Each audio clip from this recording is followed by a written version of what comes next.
Yeah. So, like I was saying, I think it's about being, like you're saying, part of philosophy is reflection and being able to hold yourself accountable for your actions. You know, being able to be brutally honest with yourself and say to yourself, listen, as like we were talking about earlier, no one is perfect. You know, where did I go wrong?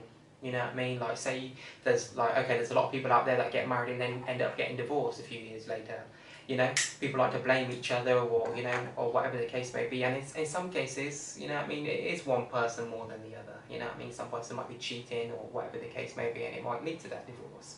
But sometimes it's just a mutual divorce where both parties are equally to blame, you know what I mean, for what's transpired in their marriage and what didn't go wrong or whatever. Well, marriage don't come with a book, does it? No, but what I'm just trying to say is that we all have to learn how to reflect on our own selves and be honest with ourselves and say, okay, well, I know that I'm flawed in this way, you know what I mean? I this is one thing about myself that I don't like, you know what I mean? You know what I mean? I'm going to try to change that, if you see what I mean, you know? I'm going to make a conscious effort and decision to try to implement changes in my life to stop doing a certain thing or stop being a certain way or whatever the case may be, something that you want to change about yourself. So yeah, I think that is part of philosophy, you know. Growing, you know, getting a deeper understanding to grow, you know. You know, I think being aware of yourself, yeah, at all times is good, you know. So, yeah. so, you know, I think like the most important thing in life is to enjoy the moment, you know, and to learn to enjoy the moment, you know. Yeah. When you're enjoying the moment, it's when you can sort of really start using your imagination a lot, I think, you know. And I think like, the more you start using your imagination, the more it starts opening up a bit more, you know, more and more, and you get happier, and you get enthusiastic in life, you know, and more positive, you know, the more your imagination opens up. Yeah. But as soon as someone sort of hurts you in any way, you know, it folds up the imagination, I feel, you know, and you don't want to use it anymore, do you know what I mean? It's depression, really, it's called, you know. It'd be good if you see everyone's imagination in a funny way, you know, if it had, like, if I could see yours, you know, and it had different colours in it, you know, and I could see your memories. You know? Well, you wouldn't want that though, mate. I wouldn't want that. No. Because could you imagine knowing someone else's deepest, darkest secrets? Yeah, just imagine a film. If you see what I mean. Because there's some people out there, mate, that are imagining some fucked up shit. If you see what I mean, as we all know. So imagine walking past someone in the street who's thinking about something really sick and depraved, and knowing what he's thinking about. I wouldn't want to know that. No, that's true. If you see what I mean, I wouldn't want to know someone's deepest, darkest secrets. I'm just talking about it for philosophy reasons, really. You know, like you could make a film about that, couldn't you? Sort of like somebody that could sort of see everyone's imagination, you know, and see everyone's memories, basically. You know? Yeah. You know, I'd say memories are very magical, aren't they? You think about it, like you know, like you say my hand there. You look at it, right, for 1 minute, and you could say my face. You know, you could sort of look at it, and then you could remember it tonight, and then you could remember it tomorrow if you want. You know what I mean? You know, memory is one of the most magical things in the universe, if you ask me. You know, something that can remember it the next day and next year and maybe 50 years time, you know, you know what I mean? It keeps it there for a long time if you want it to, you know. It will fade if you're not thinking about it. Yeah, definitely. You know, if you don't pull it up, you know. But you can kind of like go back in your memory bank, kind of within your own mind, and kind of reflect to a certain point within your life, if you see what I mean, and the memories at that point in your life as well, the things that you remember at that time period, you know. So that's interesting, isn't it? Yeah. So with the memory, you sort of go back in time quickly. Like you go back to your last birthday if you want, you know. I mean, I don't think I can remember mine because I didn't have much of a party. But if you put a party on your birthday and it was good, you're going to remember, aren't you? You know, and then like if you had a good birthday party before that, you can sort of jump back in time and remember that as well and compare the two. Say, did I have a good time? Which birthday did I have best? You know, was it that one or that one? And you can actually sort of analyse yourself, all right? Yeah. Think about yourself at the birthday party. Did I behave myself? Yeah. And all this sort of stuff. Do you know what I mean? Or could I could I do it better next time? Yeah. You know, and that, you know, it's interesting, really, isn't it? Yeah. You know. Yeah. So you can improve the future by thinking about the past. Yeah. You know. Yeah. Which is quite an interesting bit of philosophy, really. You know. I think, like, to control the moment. You know, if you're in control of the moment, you can start, you know, enjoying the future in a kind of way. Yeah. Yeah. Forget about the past. You know, kiss it goodbye. You know, in a kind of way. You know, look at it like a photograph. Yeah. You know, and just because I think we've all got bad memories, yeah, all of us. You know, we've had something bad going on, you know, at one point in our life, like we want to forget, but it's not going. You know, you're not really going to forget about it. You know, and I think, like, sometimes I'm sort of forgetting about something bad things that have happened to me in life because I'm starting to enjoy myself. And start to look at beautiful things and fill myself up with beautiful memories every day, rather than, you know, and they're kind of, those bad memories are kind of fading because I'm starting to look at more beautiful stuff, if you see what I mean, and looking at the beauty of the world rather than dwelling on the ugliness, you know, and all this sort of stuff, you know. Yeah. I love it. I mean, when I'm depressed or a little bit low, I love looking at photographs. They pick me up. Pick you up, yeah. Yeah, they make me feel. Lift your spirits, yeah. Yeah. You know, so I recommend that one. You know, if you're ever feeling a little bit low, just look at photographs or listen to music. That's a good. Yeah, I was going to say, like, people have all got people, you know, like we were going back to earlier. We're all individuals, and we all have our different coping mechanisms, I guess you can call them. You know, different coping mechanisms that help us to, you know, to deal with our pain or our trauma or whatever the case may be, and help us to heal and to overcome and to keep going, and you know, we all have our ways and means of dealing with what happens in our lives on a daily basis, if you see what I mean, you know. Yeah. You know. I think we all got to overcome. Yeah. Same. You know, like kind of obstacles. For instance, fear. You know, I think like every child. You know, we've got fear in this world. You know, and you know, it is quite a scary place, isn't it? You know, it's something that can be. You know, and when a child's growing up and learning about a world, it can be quite scary at times. You know, especially sort of like when they're mixing up with younger children at times. You know, and they. You know, there's fights going on and things, whatever. You know, and the child gets hurt emotionally. You know. Whatever, you know, it's quite a scary world, and there's spiders about and things like that, you know.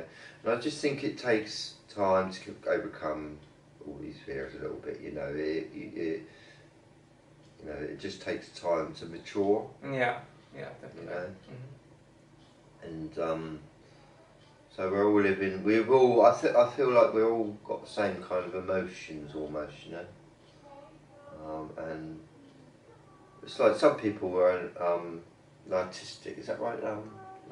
Narcissistic? Oh, that's it, yeah. Yeah. So it's a new one for me, and I sort of looked at that this week on the internet about people that are haven't really got any empathy, you know, or you know, they're a bit evil in a way, you know, where they just don't really care about you. Do you know what I mean? Just kind of completely self-indulged and completely, the whole world revolves around them, kind of thing. You know what I mean? That's usually kind of like the mindset of a lot of narcissists, where they're kind of quite manipulative people as well. But I found out that normally that people like that have been abused as a child and things. It's possible, because sometimes trauma in early youth, adolescence age does, like I was saying earlier, does usually tend to come out later on in life, if you see what I mean. You know, it tends to affect people later on in life. You know, it affects their character or who they kind of become, or it kind of shapes their perspectives on things. That's right. If you see what I mean, and how they kind of look at things as they get older. I mean, you look at a girl, a woman, all right. She was brought up properly, yeah, by parents that were married, whatever, and they had proper upbringing. Yeah. And you look at another girl, right. They might have had parents, whatever, but there's been some sort of abuse going on in her life, you know, whatever. Yeah, and it's been terrible for her to remember. And then when she's old, right, and she meets someone, whatever, you know, sex is not the same for that girl. Of course, yeah. You know, yeah, it's never going to be the same. You know, it's just put a bad memory on it. Full stop. You know, and it's not going to be the same again. You know, so that it's kind of ruined that girl's life. You know, in a funny way. You know, it damaged her. Yeah. You know, where the other girl, she's okay. She's got no problems about having sex or anything with anyone. You know, where this girl has. You know, she's got an attitude problem about it now. Because of her past. Yeah. Yeah. You know. Which is understandable. Because if like you're saying, God forbid, if a young woman is brought up in a household where all she knows is sexual and physical abuse by one of her loved ones, or whatever the case may be, when she gets older, like you're saying, trying to have a normal sexual relationship after that must be incredibly hard, because all that person has ever known in terms of love, in terms of in a sexual way, has been in a form of abuse, if you see what I mean, you know. So trying to then have a normal sexual relationship with someone else must be very hard. And it must take a long time for that person to really like heal and overcome that in order to be able to then... I personally kind of experienced it a bit, because I did meet a girl before my marriage that was highly sexually abused by her stepfather, you know. And I won't go into it too much, you know, but it is just, you know, it's horrible. Let's put it that way, you know. So I meet this woman I didn't know, you know, when you first meet a girl, you do not know her past. And they don't know the history. Anything, you know, and you fall in love with her, and you know, you're sort of having a laugh, going to the fun fair together, whatever, you know, at that time, you know. And then next minute she's pregnant, you know, do you know what I mean? And then you go round her families and Christmas dinner to get whatever, and then you start learning about her past. Yeah. Which is horrifying. A nightmare. You know, and you think, oh my God, you know what I mean? And then, you know, you really do not, when you first meet someone, you do not know, you know, their past, you know what I mean? So you've got to be really careful. You have to, Very careful. You know, I think... That's why it's really important for people to really get to know each other a little bit. Well, don't get me wrong, I know that a large majority of people out there, people rush into relationships, you know what I mean? It's just something that we naturally do as human beings. Especially when you're younger. Especially when you're young, exactly, you know what I mean? You're young and you're physically attracted to each other, and it's a bit different, you know? But I was going to say, if you're looking for a long, meaningful, long-lasting relationship, you know what I mean, with the right person, I think it's very, very important that you get to know that person, you know, on a deep level, you know what I mean, before you know. That's one of my mistakes. Before you commit to anything serious, because you've got to really get to know someone for who they really are, before you kind of, you know, take that next step into whether it be getting engaged or getting married or whatever, you know. It's important to know your partner, you know, to know them on a physical level, mental level, emotional level, sexual level, etc. You know, it's important to, you know, Yeah. So when you first meet someone, you sort of like, when you're young, it sort of seems like sex is the meaning of life. But it's not, you know. It's the purpose of life, you know, like sex is not, you know. But, yeah, you're sort of like, when you're young, you sort of, sex is sort of, to me, my personal experience, you know, when I was sort of young, sex was the meaning of life. Yeah, when you're young and you're like, because for me too, because I started quite young, you know, well, young in comparison to probably a lot of people, you know, I was, you know, at one point I was, you know, I had quite a few no strings attached kind of relationships going on, you know what I mean, quite a lot of, I guess you can say kind of friends with benefits at the time, you know, because I was young, you know, not, you know, serious, and, you know, wasn't really, you know. Sex to me was like a big pot of gold. You know, like, wow. You know. And it took over my head in a kind of way, you know, where I didn't think about reality. Yeah. You see what I mean? Yeah. Or life, or, you know, I've learned a lot now, do you know what I mean? Because I've had a number of girlfriends now. Yeah. I've had good experiences, you know, really magical ones, but I've had some pretty I put myself in some really awful situations, you know. Yeah. Like going with a girl, right? I was with her for 3 years, yeah, and she was that abused really highly, yeah. It screwed my life up quite a lot in a funny way, you know. But Yeah. I learned a lot from it now, you know. That's why I'm a philosopher now, you know, because I've had so much shit going on in my life, alright. That's why I'm here now. Yeah. You know, it's. And likewise, you know what I mean? Yeah. I think we've both two people that have kind I've of lost 3 families now. that have gone through I've lost quite a lot. I've lost in 3 our lives. families. Yeah. And I'm talking about my parents, that's one family, Yeah. whatever. And then my ex-girlfriend and then my wife. Yeah, and then my wife, you know. Yeah. So, and I was with my wife for 13 years, Yeah. 2 kids, you know, and I lost all that. Yeah. And it was devastating, you know. It was like, yeah, it is like being shot, you know, in the head. Yeah. Seriously was. Yeah. You know, but, you know, it's life. You know, I've gone through it now and I'm here.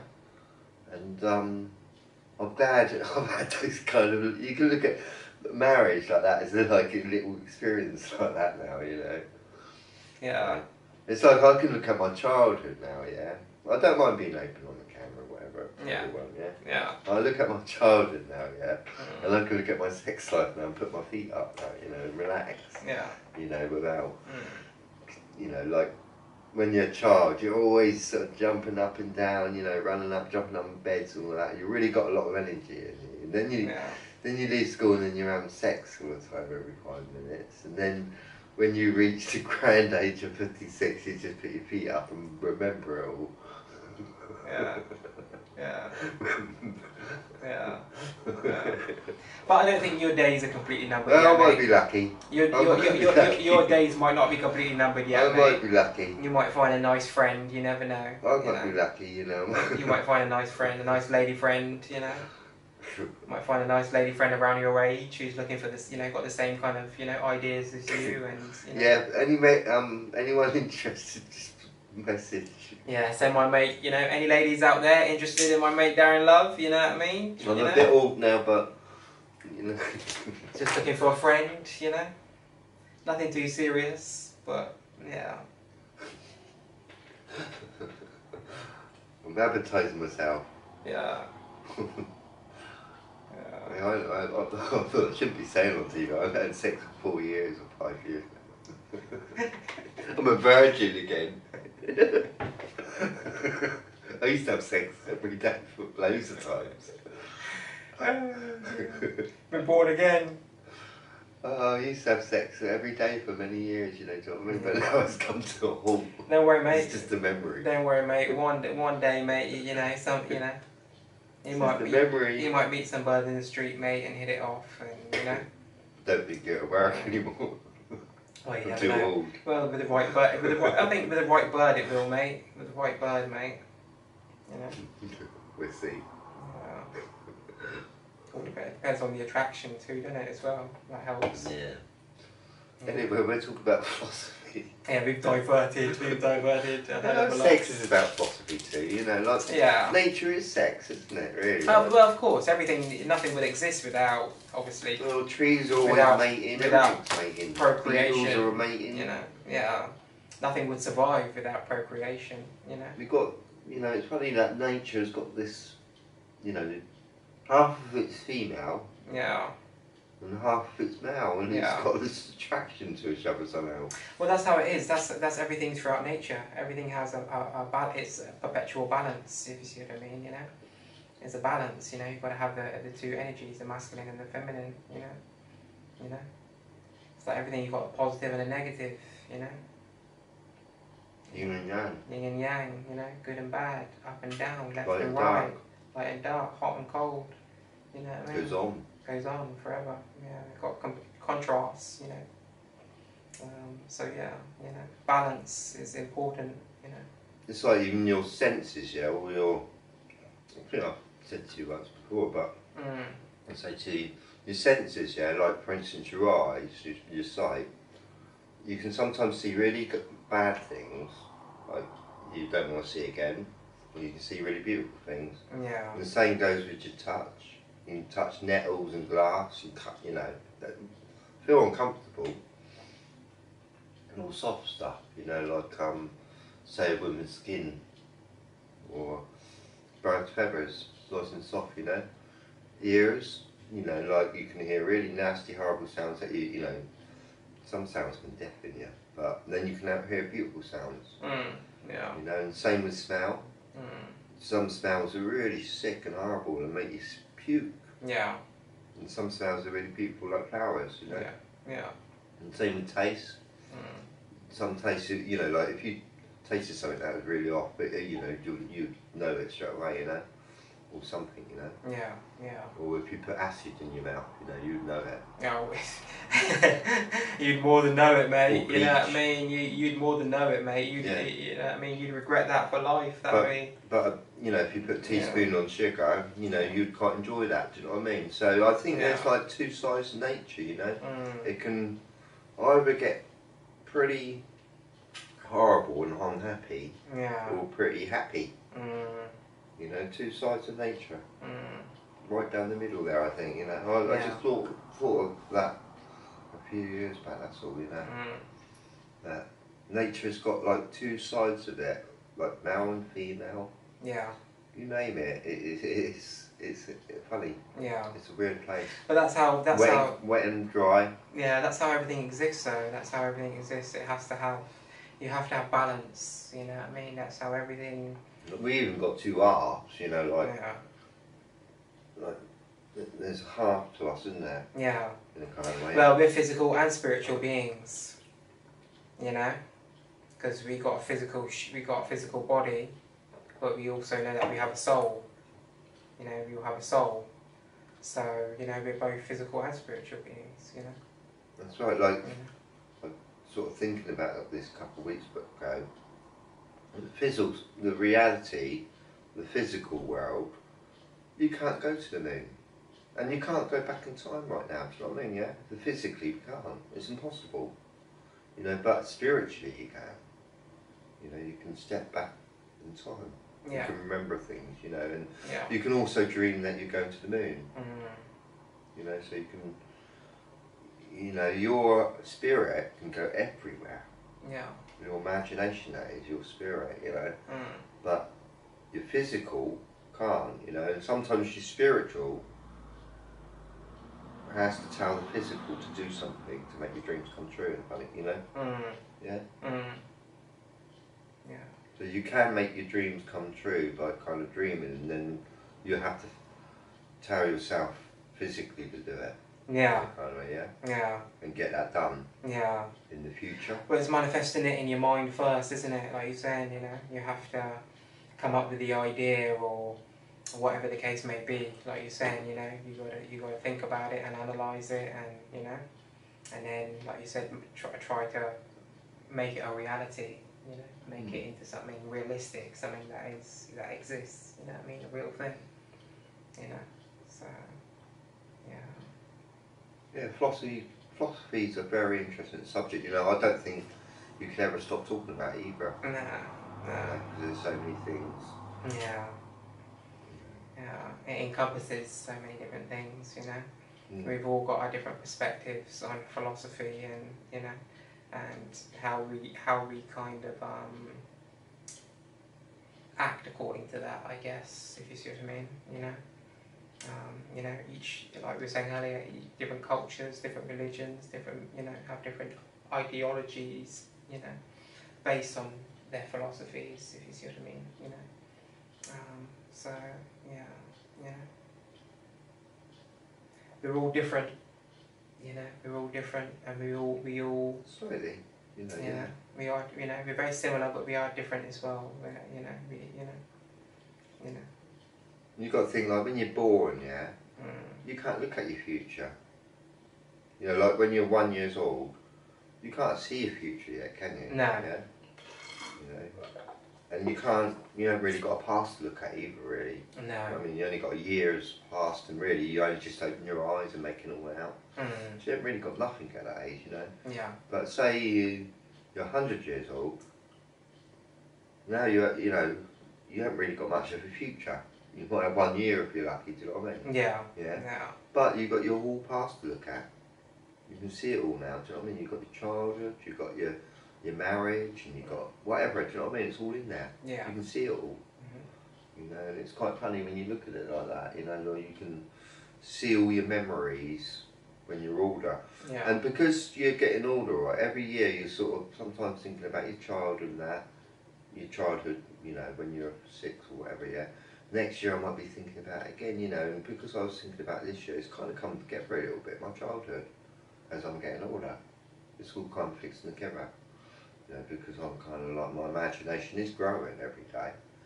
If every day I go, you know, every day I wake up, I'm learning more stuff, you see, yeah. You know, I try to anyway, you know, and try to feed myself more information somehow, one way or another, so I can get more intelligent in life, you know. Yeah. And the next day I'll do the same, do you know what I mean? And then, you know, and then when you go out for a walk, that's another memory.